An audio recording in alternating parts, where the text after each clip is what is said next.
Tonight, that Memphis police officer is in the hospital. Good evening. I'm Ursula Madden. And I am Mike Puccinelli. We'll have more on that fatal shootout that sent an officer to the hospital and a man to the morgue in just a moment. But first, we begin our coverage tonight with a deadly plane crash near Jackson, Tennessee.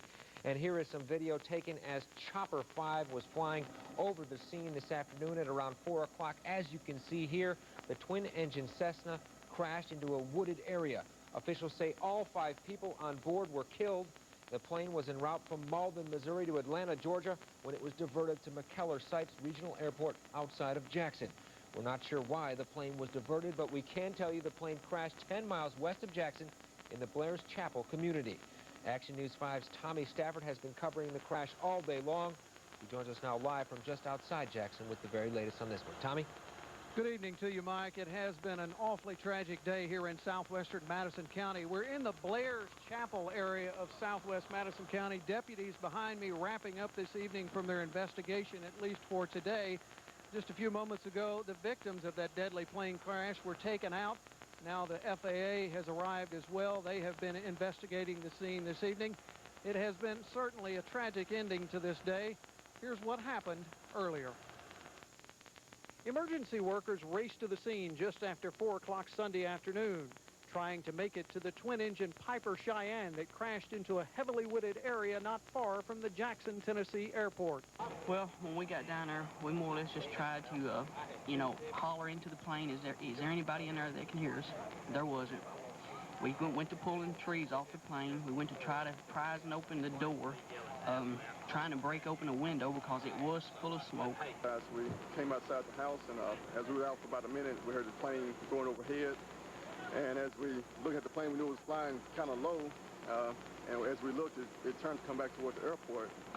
And maybe a few seconds later, we heard the engine change gears. And about that few seconds later, we heard a crash.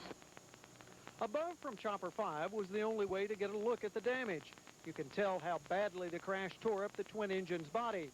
Firemen say the plane caught on fire shortly after crashing. All 5 on board didn't make it. We've confirmed that there are at least 5 people that was killed in the crash. Preliminary indication is that the plane was en route from Missouri to Atlanta. Around dark, officials from the FAA arrived and emergency workers began the grim task of recovering bodies from the wreckage.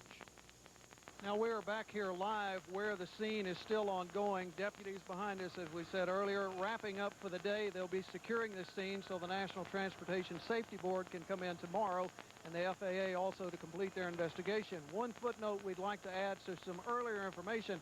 That plane was trying to make an emergency landing here at Jackson Airport. We understand they were flying in on one engine. Obviously, they did not make it. One other thing we found out this evening, this twin-engine Piper Cheyenne, its home base is in Morristown, Tennessee, registered to a corporation.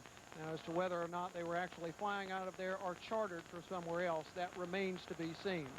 Live from Jackson, Tennessee, Tommy Stafford, Action News 5.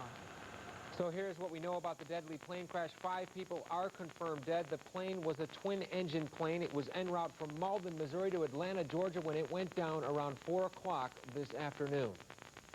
Now to our other top